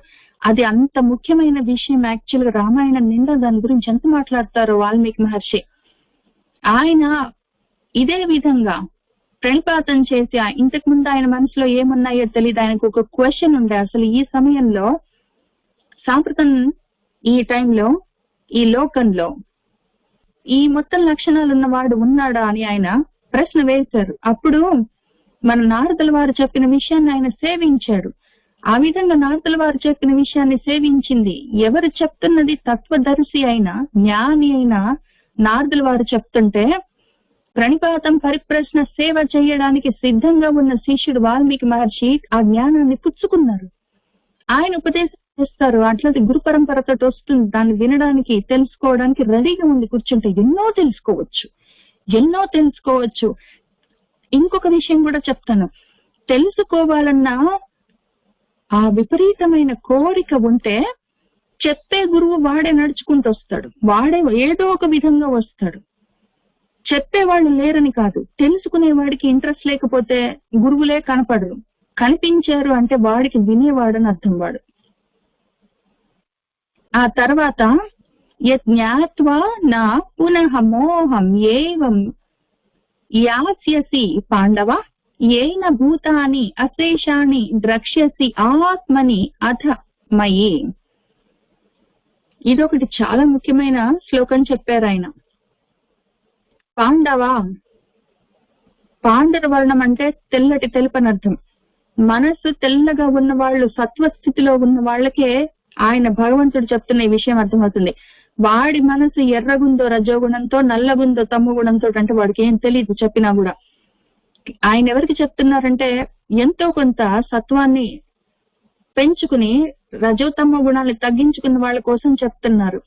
ఆయన ఏమంటున్నారంటే, యత్ జ్ఞాత్వా, ఏ ఉపదేశాన్ని నువ్వు జ్ఞాత్వా తెలుసుకుంటే, పునః మళ్ళీ ఏవం మోహం, ఈ విధమైన మోహము నువ్వు నా యాస్యసి పొందవో, అటువంటి జ్ఞానము వాళ్ళు చెప్పగలరు. ఇంకా ఆ రకం జ్ఞానాన్ని, ఆత్మజ్ఞానాన్ని నువ్వు తెలుసుకున్నావంటే ఈ రకమైన మోహము నువ్వు మళ్ళీ నయాస్యసి పొందవు. ఈ జ్ఞానం ఎటువంటిదంటే ఏనా దేని వల్లనైతే అశేషాని భూతాని అశేషమైన భూతాలన్నిటినీ ఆత్మని నీలోనే ద్రక్ష్యసి చూస్తావో అతహ ఇంకా తర్వాత మయి నాలో చూస్తావో అన్నారు. ఇది 3 స్టెప్ ప్రాసెస్ ఉంటుంది. ముందు ఈ జ్ఞానంతో తెలుసుకోవాల్సిన ఆత్మ జ్ఞానము ఆటోమేటిక్ గా జరిగేది కాదు, కొంచెం ప్రయత్నం చేయవలసి ఉంటుంది. కొంతమందికి ఆత్మ జ్ఞానం వెంటనే తెలుస్తుంది, ఎందుకంటే వాళ్ళు ఇంతకు ముందు పూర్వజన్మల్లో సాధన చేసుకుని ఉంటారు. అట్లా కాకుండా ఇంకా ఇప్పుడు సాధన మార్గంలో ఉన్న వాళ్ళు, ఇంకా సాధన చేసుకుంటూ ఉన్న వాళ్ళకైతే కొంచెం టైం పడుతుంది. అది కూడా స్టెప్ ప్రోగ్రామ్స్ 3 స్టెప్ ప్రోగ్రామ్ ఉంటుంది. అది అందులో ఏంటంటే ముందు మోహం పోవాలి. ఏది మంచి ఏది చెడు తెలీదు, ప్రేమలు అనుకుంటూ ఉండడము, కంట్రోలింగ్ చేయడము, మంకు పట్లతోటి ఉండడము, అవన్నీ ఇంకా ఏదో సాధించాలన్న ఉద్దేశాలతో అవన్నీ మోహాలు అవన్నీ పోవాలి. ముందు పోయిన తర్వాత పాండవంగా మనసంతా తెల్లగా స్వచ్ఛంగా నిర్మలంగా అయిన తర్వాత అశేషమైన భూత ప్రతిదీ లోకంలో ఉన్న విషయాలన్నీ నా మనస్సులోనే చూడగలగాలి. ఆ తర్వాత మనసుని కూడా మొత్తం అంతా కలిపి చుట్టి నాలోనే చూడాలి.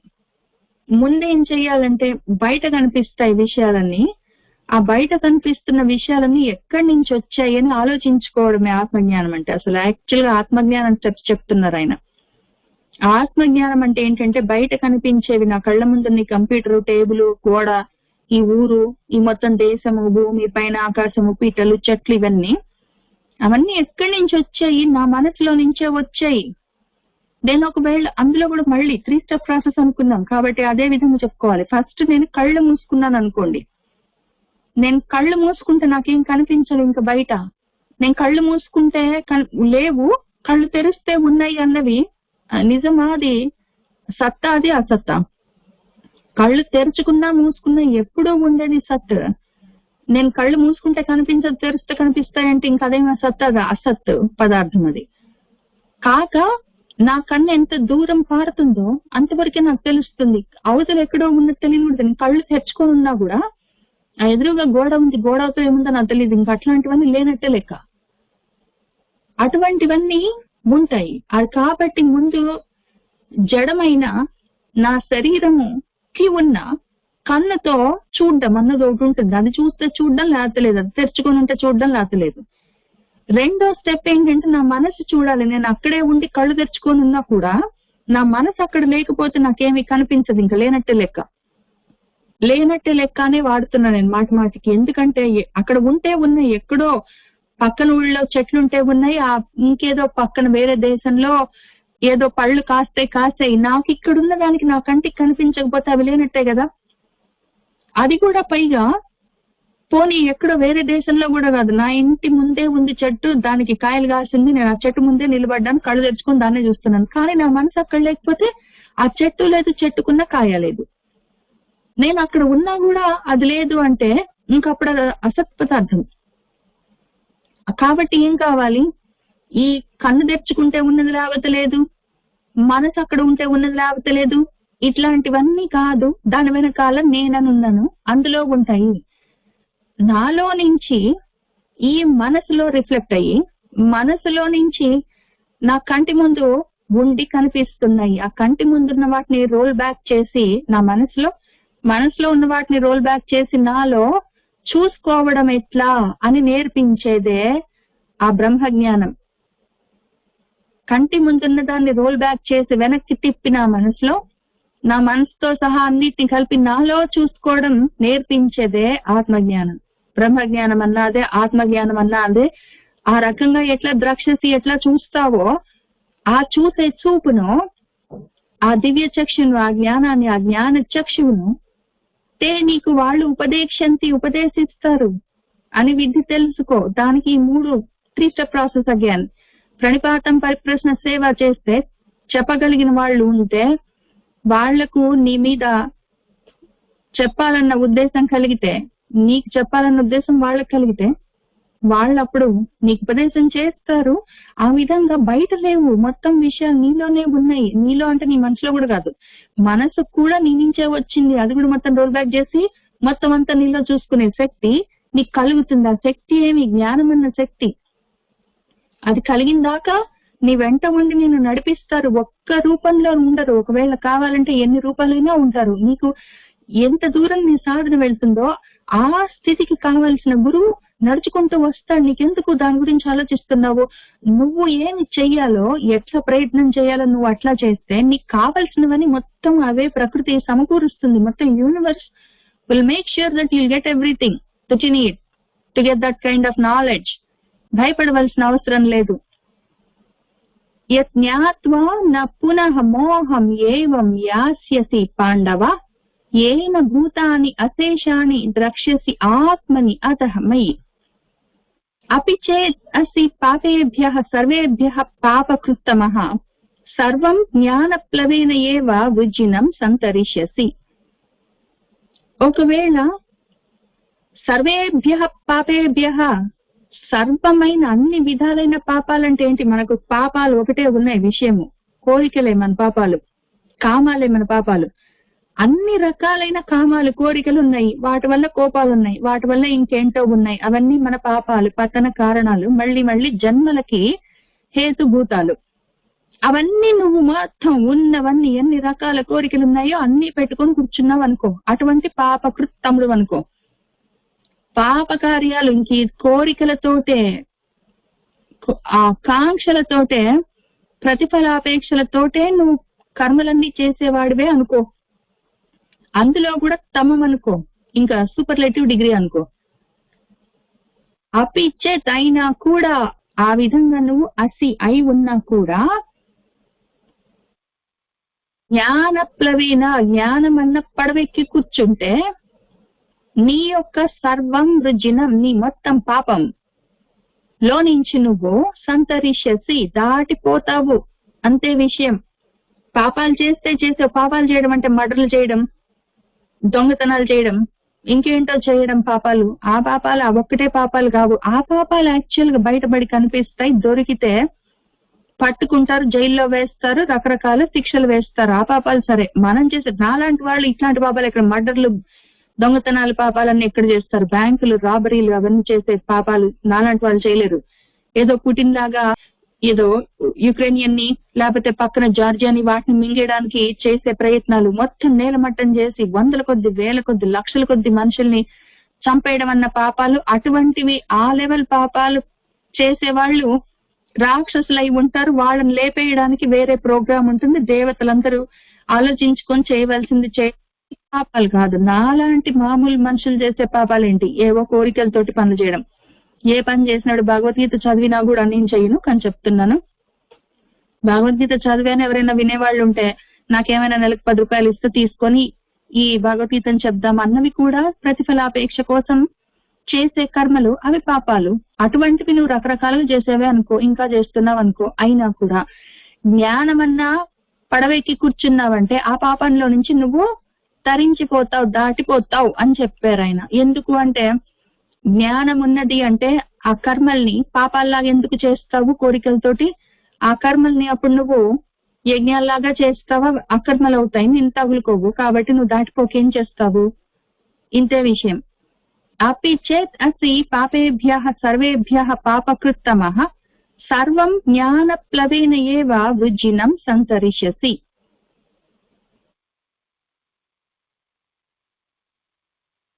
యథా ఏధాంసి సమిద్ధః అగ్నిః భస్మసాత్ కురుతే అర్జున జ్ఞానాగ్నిః సర్వకర్మాణి భస్మసాత్ కురుతే తథా.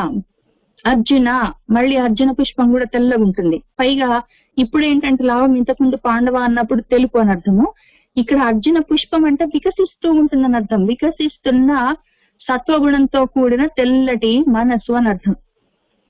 కాబట్టి అటువంటి వికసిస్తున్న మనసులకు చెప్తున్నారు ఆయన ఇక్కడ. ఒక్కొక్కళ్ళకి ఒక్కొక్క లెవెల్ దాటుకుంటూ వస్తున్నారు ఆయన కూడా. ఒక్కొక్కటి ఆయన మాట చెప్తూ ఉంటే మనం కూడా పెరుగుతూ ఉండాలి, మానసికంగా ముందుకు ఎదుగుతూ ఉండాలి, వెళ్తూ ఉండాలి. అటువంటి వాళ్ళ కోసం చెప్తున్నారు ఆయన.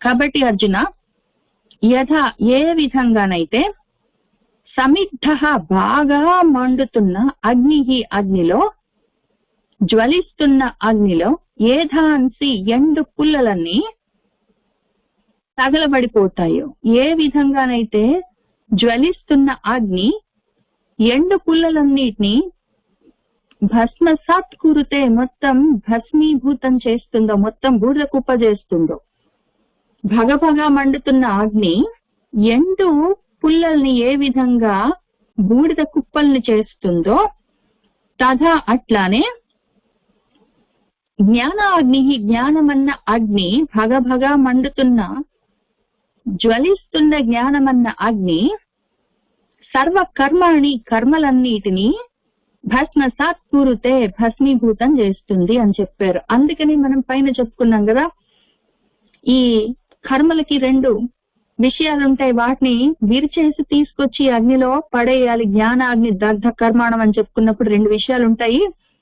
అవి ఒకటి కోరికల్ని తీసేయడం, ఒకటి కర్తృత్వ భావన తీసేయడం. కర్తృత్వ భావన లేకుండా, ప్రతిఫలాపేక్ష లేకుండా చేసే కర్మలు. కర్తృత్వ భావనని, ప్రతిఫలాపేక్షని విరిచేసి తీసుకొచ్చి వాటిని ఇందులో జ్ఞానం అన్న అగ్నిలో పడేస్తే ఆ కర్మలన్నిటినీ అది దహించేస్తుందని చెప్పుకున్నాం కదా. ఇప్పుడు ఆయన దానికి ఇంకొక నెక్స్ట్ లెవెల్ చెప్తున్నారు, ఇంకొక విషయం, పైమెట్టు చెప్తున్నారు.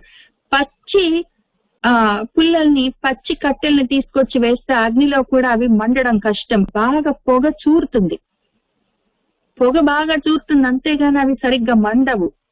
ఆ కర్మలన్నీ మొత్తము బూడిద కుప్పలు అవుతాయని చెప్పడం కష్టం.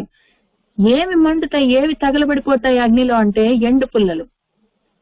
కాబట్టి ముందు మన కర్మల్ని ఎండగట్టేయవలసి ఉంటుంది. వాటిని ఎండగట్టేయాలి.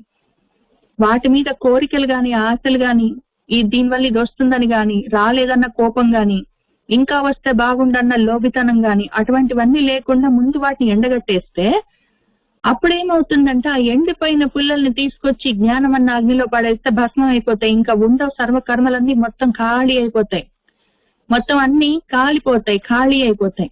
అప్పుడు జ్ఞానాగ్ని దగ్ధ కర్మాణం అవుతుంది విషయము. అది ఎట్లా జరుగుతుంది అంటే, కాబట్టి వాటిని ఎండగట్టేయడం ఎట్లా అంటే తపింపజేయడం. ఎండగట్టేయడం అంటే తపింపజేయడము. తపింపజేయడం ఎట్లా చేస్తామంటే యోగ మార్గంలో చేస్తాం. అందుకే ఆయన పైన ప్రాణాయామాలు అవన్నీ చెప్పారు. అందుకే ఆయన నియతాహారాలు అన్నారు, ప్రాణాయామాలు అన్నారు. అవన్నీ ఎందుకు చెప్పుకుంటూ వచ్చారంటే ఆ అష్టాంగ యోగ విద్యలో ఉన్న విషయాలు, మన పతంజలి మహర్షి చెప్పిన యోగ మార్గంలోని విషయాలతోటి మనం ముందు తపించి ఆ తపస్సుతోటి మొత్తం వాటిని ఎండగట్టేస్తే కోరికలని, వాటిని కోరికలతో ఉన్నవి బాగా పచ్చిగా ఉంటాయి కర్మలు. కోరికలు లేకుండా ఎండిపోతే కర్మలన్నీ ఊరికి ఎండు పుల్లలాగా ఉంటాయి. వాటిని తీసుకొచ్చి జ్ఞానం అన్న అగ్నిలో పడేస్తే తగలబడిపోతాయి. ఆ రకంగా చేయమని చెప్తున్నారు ఆయన. ఆ రకంగా చేయడమే తపించడం, తపస్సు చేయడం. దాని పేరే వైరాగ్యం, దాని పేరే యోగం. జ్ఞాన యోగం కన్నా ముందు స్టెప్ యోగం. అది ముందు ఆ యోగం చేసి తపించి మొత్తం తపస్సులాగా చేసి మొత్తం అన్నిటిని ఎండగట్టేసి తీసుకొచ్చి ఇక్కడ పడేస్తే ఇప్పుడు ఈ యోగం అన్న అగ్నిలో, జ్ఞాన యోగం అన్న అగ్నిలో అవి కాలిపోతాయి. యథా ఏధాంసి సమిత్త అగ్ని భస్మసాత్ కురుతే అర్జున, జ్ఞానాగ్ని సర్వకర్మాణి భస్మసాత్ కురుతే తథా నహి జ్ఞానేన సదృశం పవిత్రం ఇహ విద్యతే తత్స్వయం యోగ సంసిద్ధ కాలేన ఆత్మని విందతి. జ్ఞానేన సదృశం, జ్ఞానానికి సమానమైన పవిత్రమైన విషయము ఇహ, ఇంకా ఇందులో ఇంకొకటి ఉంటుందని చెప్పలేము. నా విద్యతే, ఇంకా లేదు. జ్ఞానంతో సమానమైన పవిత్రతను చేకూర్చే విషయం ఇంకొకటి లేదు. అది మొత్తం పావనం చేస్తుంది. పాపం అన్నది ఉండదు జ్ఞానంతో పెట్టుకుంటే మనము. కాబట్టి అందుకని ఆ పనిలో మనం ఉండవలసి ఉంటుంది. ఈ విషయము యోగ సంసిద్ధ, యోగ సిద్ధి సాధించిన వాడు. ఇక్కడ పెట్టారు ఆయన యోగ సిద్ధి. ఈ పైన యోగం ఏమి అంటే ఆ మొత్తం తపించి కోరికలన్నిటినీ ఎండగట్టే తపస్సు, అది ఆ యోగము. ఆ తర్వాత ఏమైతుందంటే జ్ఞానాగ్ని రగలడం మొదలవుతుంది. ఏధాంసి అంతా సర్వకర్మలన్న ఎండు పుల్లలన్న అందులో పడి ఆ జ్ఞానాగ్ని రగులుతూ ఉంటుంది. ఆ విధంగా ఆ యోగ సాధనలో ఉన్నవాడు, జ్ఞాన యోగ సాధనలో ఉన్నవాడు సంసిద్ధ, సిద్ధి సాధించిన వాడికి అప్పుడు కాలేన సమయం వచ్చినప్పుడు వాడి మనసులోనే వాడికి ఆ విషయం తెలుస్తుంది. వాడి ఆత్మలోనే వాడు దాన్ని స్వయంగా విందతి తెలుసుకుంటాడు. అంతవరకు తెలియదు, ఊరికే వింటే తెలియదు. అసలు కోరికల్ని తగ్గించుకునేది లేదు, కర్తృత్వ భావం వదిలిపెట్టేది లేదు, ప్రయత్నం చేసేది లేదు, ఊరికనే వింటాము. యాక్చువల్ గా అప్లికేషన్ లేదు, యాక్చువల్ గా ఆచరణ లేదు అంటే అసలు అర్థం కాదు. కొంచెం కొంచెం ఆచరణ చేస్తున్నాము, మొత్తం తెలియట్లేదు, టైం లేదు, ఎప్పుడో అప్పుడప్పుడు వింటాము కుదిరినప్పుడు అంటే అసలు అర్థం కాదు. రెగ్యులర్ గా వింటాము, తప్పకుండా వింటాము, సరైన గురువుని పెట్టుకొని వింటాము, చాలా తాపత్రయపడి ప్రయత్నం చేస్తామంటే సూచన ప్రాయంగా లీలా మాత్రంగా తెలుస్తుంటుంది. అసలు ముందు కోరికల్ని మొత్తం ఆపేసి ఎండగట్టేసి కూర్చుంటే అసలు జ్ఞానం పెరగడం మొదలవుతుంది. ఆ జ్ఞానం పెరుగుతున్న కొద్దీ వాడిలో మార్పులు కలుగుతుంటాయి, వాడి మనసులో తెలుస్తుంటుంది. అది మొత్తం సర్వ కర్మలన్నీ భస్మసాత్కృతి అయిన తర్వాత వాడికే స్వయంగా టైం వచ్చినప్పుడు తెలుస్తుంది. అంతకన్నా ముందు తెలీదు. చెప్తే వింటే ఏం తెలుస్తుంది? నాయగార జలపాతం ఎంత బాగుంది అని చెప్తే ఏం తెలుస్తుంది? మా ఇంట్లో నేను చేసిన ఏదో గోంగూర పచ్చడి గురించి నేను చెప్తే ఎంత తెలుస్తుంది? మా ఇంటి పక్కన ఉన్న చెట్టుకి ఒక పువ్వు పూసింది, అది ఎంత బాగుందంటే ఏం తెలుస్తుంది? దాని వాసన నేను ఎంత వర్ణించి చెప్తే ఏం తెలుస్తుంది? ఎవరికి దాన్ని వాళ్ళలో వాళ్ళు అనుభవిస్తూ తెలుస్తుంది. అంతవరకు ఆ సమయం వచ్చిందాకా తెలియదు కాబట్టి దాన్ని వదిలిపెట్టకుండా, తెలియకపోతే పర్వాలేదు, ఆ సమయం వచ్చినప్పుడు తెలుస్తుందని ఆయన ప్రతిజ్ఞ చేశారు కదా. తత్ యోగ సంసిద్ధ స్వయం కాలేన ఆత్మని విందతి అని ఆయన చెప్పారు కదా, అంత గట్టిగా నమ్మకంగా. ఆయన మాట నమ్మకపోతే ఇంకెక్కడ బాగుపడతాం అనుకొని ముందు నమ్మి ప్రయత్నం చేస్తున్నప్పుడు అది ఆత్మలోకి ఆత్మ అనుభవం అవుతుంది కదా. ఆత్మ అనుభవం కలిగినప్పుడు ఆ విషయం తెలుస్తుంది. ముందు నమ్మకంతో మొదలు పెట్టాలి, ఏదైనా నమ్మకంతో మొదలు పెట్టాలి అని ఆ విషయం ఇక్కడ చెప్తున్నారు. నహి జ్ఞానేన సదృశం పవిత్రం ఇహ విద్యతే తత్ స్వయం యోగ సంసిద్ధ కాలేన ఆత్మని విందతి. అదెప్పుడు తెలుస్తుంది? శ్రద్ధావాన్ లభతే జ్ఞానం తత్పరః సంయతేంద్రియః జ్ఞానం లబ్ధ్వా పరాం శాంతిం అచిరేణ అధిగచ్చతి. తెలియలేదు, కాలం ఇంకా ఎంతకాలం అంటే పడుతుంది టైం. మరి నువ్వు ఎంత ప్రయత్నం చేస్తున్నావు? నువ్వు 24 గంటల్లో ప్రతిరోజు, వారానికి 3 రోజులు, 4 రోజులు, ఒక రోజు 1 గంట 2 గంటలు చదివితే మొత్తం తెలుస్తుందా? అసలు ఫస్ట్ ఆఫ్ ఆల్ ఆచరిస్తున్నావా? దానికోసం నువ్వు తత్పరతతోటి ఉండొద్దా? కావాలి అన్న తత్పరత ఉండొద్దా? ఆ జ్ఞానం కావాలి అని సంయతేంద్రియ మనసేంద్రియాల్ని నియంత్రించి ఉన్నావా? కోరికల వెంట ఉన్నావా? శ్రద్ధ ఉందా? కనీసం నమ్మకం ఉందా అంటే చెప్తారు కానివ్వండి అని అనుకోకుండా శ్రద్ధగా నమ్మకంతో కూర్చున్నావా? అదే తత్పరతతో ఉన్నావా? మనసేంద్రియాలన్నిటినీ మొత్తాన్ని నిగ్రహించి ఉన్నావా? ఆ రకంగా చేస్తే కాలైన ఆత్మని విందతి కాకేం చేస్తుంది? తప్పకుండా దానికి కావలసిన జ్ఞానం లభిస్తుంది. ఆ శ్రద్ధావంతుడు, ఆ తత్పరుడు, ఆ సంయతేంద్రియుడికి కలిగేదేమి అంటే ఫస్ట్ జ్ఞానం లభిస్తుంది. ఆ జ్ఞానం వల్ల వాడి చిత్తము శుద్ధమై, వాడు పవిత్రుడై, సమయం వచ్చినప్పుడు వాడిలోనే వాడు ఆ విషయాన్ని స్వయంగా తెలుసుకుంటాడు. అన్ని స్టెప్స్ దానికి. జ్ఞానం లబ్ధ్వా, ఈ జ్ఞానం లభతే కదా వాడికి, శ్రద్ధావంతుడికి, తత్పరుడికి, సంయతేంద్రియుడికి జ్ఞానం లభిస్తుంది. ఆ జ్ఞానం లభిస్తే అచిర కాలంలోనే పరాం శాంతిం, పరమశాంతిని వాడు అధిగచ్చతి. దాని పేరే బ్రహ్మ నిర్వాణం రుచ్చతి అని కూడా చెప్తారు ఆయన. బ్రహ్మ నిర్వాణం అన్నా అదే, పరాం శాంతిం అన్నా అదే, అక్షయ సుఖం అన్నా అదే. అది వాడికి తెలుస్తుంది. ఇన్ని స్టెప్స్ ఉన్నాయి ముందు. ఆ సమిద్ధల్లా ముందు ఏధాంతల్లాగా, ఎండు పుల్లల్లాగా నీ కోరికలన్నిటిని ఎండగట్టేసి, కర్మల్ని తయారు చేసి, దాన్ని తీసుకొచ్చి జ్ఞానాగ్నిలో వేసి, దానితోటి పవిత్రుడివయ్యే ఆ తర్వాత జ్ఞానాన్ని తెచ్చుకుని శ్రద్ధగా నువ్వు సాధన చేస్తే ఆ లభించిన జ్ఞానం వల్ల పరమశాంతిని పొందుతావని ఇన్ని స్టెప్స్ ఉన్నాయి. ప్రయత్నం చేయవలసి ఉంటుంది, తప్పకుండా జరుగుతుంది. కాలిన ఆత్మని విందతి అని ఆయన ప్రతిజ్ఞ చేసి చెప్తున్నారు. శ్రద్ధావాన్ లభతే జ్ఞానం తత్పరః సంయతేంద్రియః జ్ఞానం లబ్ధ్వా పరాం శాంతిం అచిరేణ అధిగచ్చతి. అయితే దానికి ఆపోజిట్ ఉంటారు. అజ్ఞః అశ్రద్ధధానః చ సంశయాత్మ, వాళ్ళేమైపోతారు? వినశ్యతి, నశించిపోతారు. నా అయం లోకః అస్తి న పరః న సుఖం సంశయాత్మనః. అజ్ఞః అజ్ఞానంతో ఉన్నవాళ్ళు, నా జ్ఞానం అజ్ఞానం, నైతత్పురుష సమాసం అది. జ్ఞానం లేకపోవడం అజ్ఞానం. అట్లాంటి వాళ్ళు, వీళ్ళకున్న జ్ఞానం అంతా ప్రాపంచికమైన జ్ఞానము. ఏదో పెద్ద మాటలన్నీ మాట్లాడతారు, ఆత్మల గురించి మాట్లాడతారు, అన్ని విషయాలు తెలుసు అంటారు, ఇంక భగవద్గీతలో ఉన్న మొత్తం నాకు వచ్చు అంటారు, పద్యాలన్నీ అప్పచెప్తారు. కానీ అందులో చెప్తున్న విషయం మాత్రం తెలియదు. దాన్ని యాక్చువల్ గా ఇంప్లిమెంట్ చేద్దామన్న ఉద్దేశం లేదు అసలు వాళ్ళకి. వాళ్ళు అశ్రద్ధసానులు, శ్రద్ధ లేదు. దాన్ని యాక్చువల్ గా పాటించి చూద్దాం, ఆయన ఏమి ఇంత తాపత్రయపడి ఆయన చెప్తున్నాడు, సాధన చేసి చూద్దామన్నా తాపత్రయం లేదు, శ్రద్ధ లేదు, ఉద్దేశం లేదు.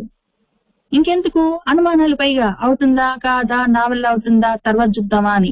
అట్లాంటి వాడు ఏమైపోతాడు? వినశ్యతి, నశించిపోతాడు. నశించిపోవడం అంటే నాశనం అయిపోవడం కాదు. నశించిపోవడం అంటే ఆ శరీరము పుడుతుంది, తర్వాత వృద్ధి చెందుతుంది, తర్వాత క్షీణిస్తుంది, తర్వాత మార్పు చెందుతుంది, తర్వాత నశిస్తుంది. దాని పేరే మరణం అని చెప్తాం, శరీరం పడిపోవడాన్ని. ఆ నశించిన తర్వాత మళ్ళీ పోయినాక ఏమైతుంది? మళ్ళీ జ్ఞానం లేదు కాబట్టి, మళ్ళీ కర్మలు ఉన్నాయి కాబట్టి మళ్ళీ జన్మలు వస్తాయి. మళ్ళీ ఏమైతుంది? మళ్ళీ అంతే. జాయతే అస్తి పరిణమతే వర్ధతే క్షీణయతే తర్వాత వినశ్యతి. మళ్ళీ వినశ్యతి తర్వాత మళ్ళీ జాయతే నుంచి మొదలవుతుంది. ఆ విధంగా సైకిల్ నడుస్తుంటుంది. నశించి ఆయన ఏమి ఇక్కడ శాపం పెట్టి తిట్టట్లేదు, వినశ్యతి అని ఆయన తిట్టట్లేదు, శపించట్లేదు. ఆయన నువ్వు అనుమానిస్తావు, సంశయాలన్నీ ఉన్నాయి మనసు నిండా, నీకు నిజమేనా అని అశ్రద్ధ ఉన్నది, నీకు చెయ్యాలన్న శ్రద్ధ లేదు.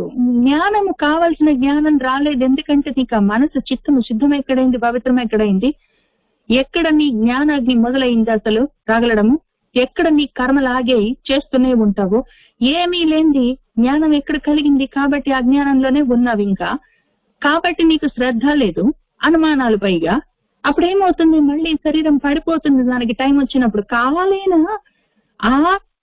ఈ ఆత్మజ్ఞానం విందతి కాదు, కాలేనా ఏమవుతుంది? ఈ శరీరం పడిపోతుంది, మళ్ళీ కాలం వస్తే ఇంకో శరీరం వస్తుంది. ఇంక ఈ రకంగా వినశ్యతి, ఏదో అస్థి జాయతే వినశ్యతి సైకిల్లో నడుస్తుంటారు. అటువంటి వాడికి అయం ఈ లోకము నాస్తి, వాడికి లేదు, ఈ లోకము లేదు వాడికి. నా పరహ పరలోకము లేదు వాడికి. నా సుఖము లేదు, ఈ లోకము లేదు. ఆ లోకం ఉన్నా వాడికి ఉపయోగం ఉండదు. ఊరికనే జన్మ తీసుకొని బాడీ తీసుకొని వస్తాడు, మరి ఏంటి చేస్తాడో తెలియదు. ఇక్కడ తిరుగుతుంటాడు కూపస్థ మండుకంలాగా. పరలోకం వాడికి అవకాశం లేదు. ఈ లోకంలో పరలోకంలో రెండిట్లో సుఖము లేదు, నాస్తి. వాడికి ఈ లోకం ఉన్నా ఉపయోగం లేదు, పరలోకం వచ్చే అవకాశం లేదు. ఈ రెండిట్లో సుఖం నాస్తి. ఆ విధంగా ఉంటాడు వాడు సంశయాత్మనః.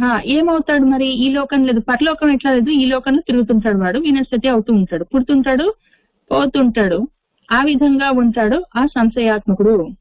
అజ్ఞః చ అశ్రద్ధధానః చ సంశయాత్మ వినశ్యతి. నా అయం లోకః అస్తి న పరః న సుఖం సంశయాత్మనః.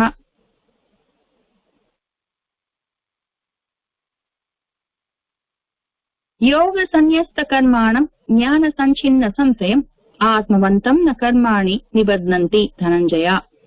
ఇప్పుడు ధనంజయ, నువ్వు ధనాన్ని జయించాలి. ధనం అంటే ఏమి? ఏది ధ్యేయంగా పెట్టుకున్నావో ఆ ధన్యతను కలిగించే విషయము ధనం. దాన్ని జయించవలసిన వాడివి నువ్వు. కాబట్టి ఇప్పుడు నువ్వు చేయవలసిన పనులేమి? యోగంతో పతంజలి మహర్షి చెప్పిన అష్టాంగ యోగం పెట్టుకో. దాంతో కర్మలన్నిటినీ సన్యాసం చెయ్యి. వాటన్నిటి కర్మల్ని సన్యాసం చేయడం అంటే ఏంటి? మళ్ళీ అంతే, రెండే విషయాలు. మనకి ఉన్నవి మొత్తం కర్తృత్వ భావం లేకుండా, ప్రతిఫలాపేక్ష లేకుండా చేయడం సన్యాసం. ఆ రకంగా నువ్వు చేస్తే అది ఫస్ట్ స్టెప్. నెక్స్ట్ దాని వల్ల జ్ఞానం కలుగుతుంది. ఆ కలిగిన జ్ఞానంతో నీ సంశయాలు ఉంటాయి కదా, సంశయాత్మకుడు వినశ్యతి అని చెప్పారు ఆయన. వాడికి ఈ లోకం లేదు, పరలోకం లేదు, సుఖము లేదు, శాంతి లేదని. అవి లేకుండా వాడికి జ్ఞానం కలుగుతుంది. ఎందుకంటే అజ్ఞః అని స్టార్ట్ చేశారు. అజ్ఞః అశ్రద్ధ ధానః సంశయాత్మ అన్నారు. అందులో సంశయాలు ఉండవు, అవి పోతాయి. యోగంతో ఆ కర్మలన్నిటిని న్యాసం చేస్తే జ్ఞానం కలుగుతుంది. ఆ జ్ఞానంతో సంశయాలు చిన్నమైపోతాయి. అప్పుడు వాడేమవుతాడు? ఆత్మవంతుడు అవుతాడు, ఆత్మ జ్ఞానవంతుడు అవుతాడు. అటువంటి వాడు కర్మలు చేసినా కూడా అవి వాణ్ణి నిబధ్నంతి, బంధించవు. ఇంకంతే విషయము. యోగ సన్యస్త కర్మాణం జ్ఞాన సంచిన్న సంశయం ఆత్మవంతం న కర్మాణి నిబధ్నంతి ధనంజయ. తస్మాత్ అజ్ఞాన సంభూతం హృత్స్థం జ్ఞానాసిన ఆత్మనః చిత్వా ఏనం సంశయం యోగం ఆతిష్ఠ ఉత్తిష్ఠ భారత అన్నారు. భారతము ఇక్కడ ధనం ఒకటి ఉన్నది, నువ్వు జ్ఞాన ధనాన్ని జయించవలసి ఉన్నది, అది జయించు. జయిస్తే ఏమవుతావు? నువ్వు భారతుడు అవుతాడు. భా అంటే వెలుగుల కుప్ప, జ్ఞానమన్న వెలుగుల మీద రతి కలిగిన వాడు భారతుడు. ఆ విధంగా అవ్వాలి కదా, జ్ఞాన ధనాన్ని సాధించి నువ్వు భారతుడు అవ్వాలి కదా. తస్మాత్ కాబట్టి ఈ అజ్ఞాన సంభూతం, అజ్ఞానంలో నుంచి పుట్టిన, ఎక్కడి నుంచి? హృత్స్థం, నీ హృదయంలోనే ఉన్న ఆ చీకట్లు, అజ్ఞానపు అంధకారంలో అక్కడే పుట్టి అక్కడే ఉన్న నీ హృత్స్థమై నీ హృదయంలోనే ఉన్న ఏనం సంశయం, ఈ సంశయాలన్నీ ఉన్నాయి నువ్వెవరో నీకు తెలియకుండా. ఆ సంశయాన్ని ఆత్మనః జ్ఞానాత్, ఆత్మ జ్ఞానము అన్న అసిన కత్తితో, ఆత్మనః జ్ఞానమన్న ఆత్మజ్ఞానమన్న కత్తితో దాన్ని చిత్వా ఛేదించి, ఈ యోగాన్ని నువ్వు ఆతిష్ఠ ఆచరించు, ఉత్తిష్ఠలే భారత అన్నారాయన. తస్మాత్ అజ్ఞాన సంభూతం హృత్స్థం జ్ఞానాసిన ఆత్మనః చిత్వా ఏనం సంశయం యోగం ఆతిష్ఠ ఉత్తిష్ఠ భారత అని చెప్పారు. ఆయన ఉత్త కూడా కాదు, ఆయన శంఖాన్ని పూరించారు, ఆయన సమర శంఖాన్ని. ఇంకా సమరమే అది. యాక్చువల్ గా అమరులం అవ్వడానికి మనం సమరం చేయవలసే ఉంటుంది. సమరమేమి యుద్ధము? నాలో ఉన్న అజ్ఞానంతో, నాలో ఉన్న కామరూపం దురాసదమైన ఆ కోరికతోటి, ఆ అజ్ఞానంతో సమరం చేయవలసి ఉంటుంది. ఎందుకు అంటే అమరుణ్ణి కావడానికి. అందుకే ఆయన సమర శంఖాన్ని పూరించారు. ఇది శ్రీమద్ భగవద్గీతాసు ఉపనిషత్సు బ్రహ్మ విద్యాయాం యోగశాస్త్రే శ్రీకృష్ణార్జున సంవాదే జ్ఞానకర్మ సన్యాస యోగో నామ చతుర్థో అధ్యాయః సంపూర్ణం. సర్వం శ్రీకృష్ణ పరబ్రహ్మ పాదారవిందార్పణమస్తు.